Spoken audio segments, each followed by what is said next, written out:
Hola, mi nombre es Lilia Orozco Ramos, soy estudiante de la Facultad de Odontología Campus Tijuana de la Universidad Autónoma de Baja California y el día de hoy les compartiré un tema que es muy común en los estudiantes, que es el estrés. Abordaré lo que es el estrés y cómo sobrellevarlo. Espero disfruten de esta charla. Como estudiantes percibimos altos niveles de estrés debido a que nos enfrentamos a diversos retos académicos que aumentan la predisposición a dichos estados de tensión. El estrés tiene tres fases: alarma, resistencia y agotamiento. La fase de alarma es la respuesta inicial al estrés y es la manifestación de ataque o huida. Esta es de corta duración, mientras que la fase de resistencia permite al organismo continuar su lucha contra el agente estresante aún después de que se han apagado las respuestas de ataque o huida. Y por último, la fase de agotamiento, que se manifiesta como colapso total de las funciones corporales o como colapso de ciertos órganos. El estrés es una relación entre cargas y resistencias. Podemos ejemplificarlo con una balanza. De un lado de la balanza están las cargas que debo resistir y de otro la capacidad de resistencia. Estas cargas, ya sea familia, amigos, problemas existenciales, problemas en el ámbito laboral o académico o presiones externas, superan nuestras capacidades de resistencia y aparecen síntomas. Y la balanza se inclina hacia el lado del estrés. ¿Y qué son los síntomas? Pues esa información puede ser dolor de cabeza, dolor de estómago.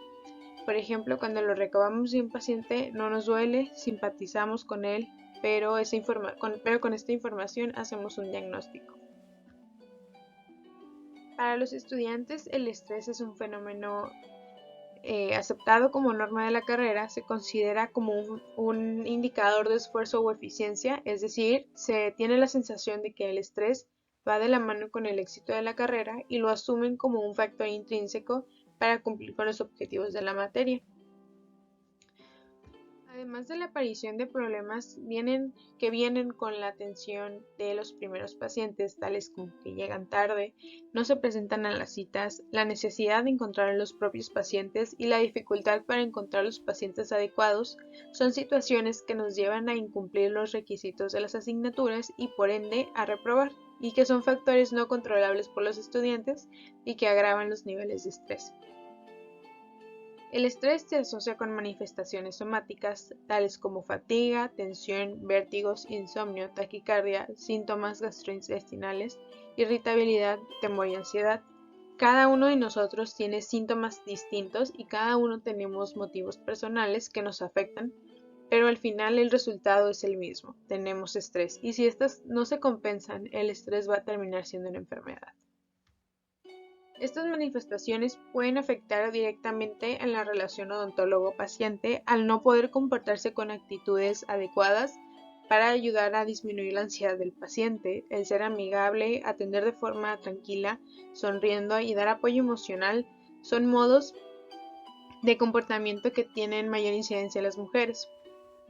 Considerando el género, los hombres presentan un menor nivel de estrés que las mujeres y buen estado de ánimo en general, ya que tienden a utilizar estrategias de distracción física e ignorar el problema, mientras que las mujeres expresan sus sentimientos y comunican a otros lo que les sucede, es decir, buscan apoyo social y emplean más estrategias relacionadas con esperar que ocurra lo mejor y hacerse ilusiones. La práctica odontológica es exigente tanto física como mentalmente, además sumado al contacto personal con pacientes, puede dar lugar al síndrome del burnout. Este se define como un síndrome de cansancio emocional, despersonalización y baja realización personal que puede ocurrir entre individuos que trabajan con otras personas. La situación laboral en odontología genera por sí misma un cierto grado de activación beneficioso y necesario para mantener todos los recursos alerta y atentos a fin de utilizarlos cuando sea necesario solucionar algún problema. Pero si esta activación se mantiene durante mucho tiempo o con demasiada intensidad, o si le damos más importancia de la que merece, y si no se dan los descansos adecuados, puede llegar a provocar agotamiento psicológico y aparecer síntomas como depresión o ansiedad. Y bien, ¿qué podemos hacer? Tenemos que tener nociones básicas de cómo funcionas tú y cómo funciona el organismo en general. Es decir, en momentos de estrés, Si eres de los que les duele la espalda, empiezas a morderte las uñas, eres de los que le tiembla el párpado, el cuerpo nos envía estas señales para saber que algo sucede. Conocer cómo es mi forma de ser. Soy impulsivo, obsesivo, perfeccionista, le doy muchas vueltas a todo, inseguro, y a nivel psicológico tal vez soy de los que les dan ataques de ansiedad, ataques de pánico o me pongo triste. Debemos hacer un pequeño diagnóstico de uno mismo, saber cuáles son los factores que me estresan, qué me pone en modo alerta, y así sabemos cómo se transforma tu personalidad ante el estrés. Por ejemplo, el tímido se bloquea, el impulsivo es más agresivo, el perfeccionista tiene una insatisfacción porque nada está a la altura de lo que quiere. ¿Cómo se aborda el tratamiento del estrés o cómo lo hago? Vamos a verlo desde 3 perspectivas: médico, psicológico y filosófico. Este último se refiere a cómo abordamos nuestra realidad. Nuestra interpretación de la realidad. Cuando creo que algo me empieza a estresar, lo primero que sucede es que cambio de conductas y hábitos. A lo mejor el que fuma va a fumar más, el que come va a comer más, el que bebe alcohol puede tomar más como conducta compulsiva. La realidad es que no la podemos cambiar, pero sí cómo evaluamos la realidad. Por ejemplo, si yo pienso que sin ninguna evidencia se están aburriendo con esta charla, me voy a sentir mal. Si pienso o creo que les está interesando, me voy a sentir bien. Sin embargo, no tengo ningún modo de saberlo ni evidencia. Lo que quiero decir es que uno crea la realidad y la manera en que pensamos determina la manera en que sentimos, y esa es una buena manera de enfrentar el estrés.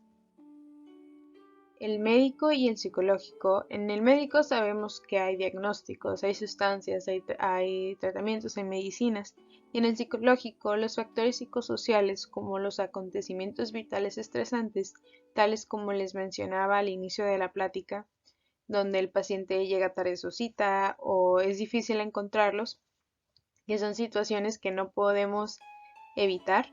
Los trastornos emocionales, la angustia psicológica y los trastornos psiquiátricos como la depresión, la ansiedad, el trastorno por estrés postraumático y la neurosis contribuyen a la activación del sistema nervioso central.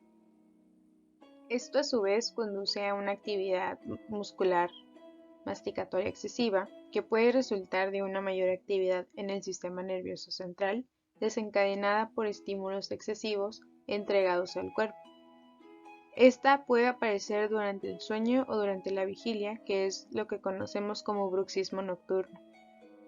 Por último, y no menos importante, debemos tener en cuenta que llevar una dieta saludable, rica en verduras y frutas, nos ayuda a evitar enfermedades en el futuro, aprender a manejar el estrés, es decir, somos seres sociales y necesitamos tener vínculos humanos, lo cual protege al cerebro, así que hay que estar conectados con los demás, llevar una vida social activa, ser optimistas, mantener una mente activa, aprender cosas nuevas, algún tema que desconozca, aprender a tocar un instrumento, son factores de protección cerebral también.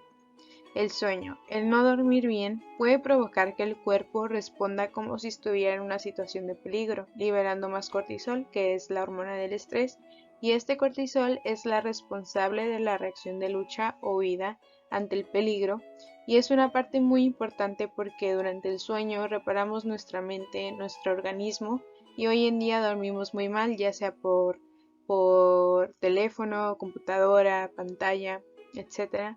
Así que hay que tener las horas de sueño como una prioridad. El ejercicio físico también hay un efecto directo que hace conexiones nuevas neuronales y además de que liberan endorfinas. Como conclusión, debemos aceptar el estrés serenamente y sin irritaciones, saber y aceptar que el entorno laboral no es de color rosa, que hay frustraciones constantes, que no siempre las cosas ocurren como se había planeado, que surgen imprevistos, que las personas tenemos diferentes puntos de vista irreconciliables con los jefes, con los pacientes o los compañeros, que no somos ni tenemos por qué ser perfectos y que tenemos limitaciones. Saberlo y aceptarlo nos permite dejar de quejarnos y aprender a anticiparlo, a prevenirlo y modificarlo. Hay que crear una cultura en el equipo de optimismo y de actuación en lugar de queja. Por último, vamos a ver este video de 1 minuto para cerrar. Muchas gracias por su atención. in the school system, they don't want us to learn about money because they just want to pump out good employees that do what they're told. I mean, if you look at school, it's opposite of what it takes to be successful in real life. Don't make a mistake. Do as you're told. Take tests by yourself. Don't cooperate. Do it by yourself. Do it on your own. And the last thing was, there's only one right answer. No, there's tons of answers to a problem. So you come out of school scared to death of making a mistake. You do everything on your own. You don't cooperate. There's no synergy. There's no brainstorming. And there's only one right answer. Everybody wants to get the right answer. There's no one right answer. So I think people come out of school paralyzed. I think the school system is criminal in that it kills a child's spirit of learning. You know, a child goes into school all excited about, yeah, I'm going to learn and it's going to be great. And then the teacher says, sit down and shut up. Don't talk. We don't care what you're interested in.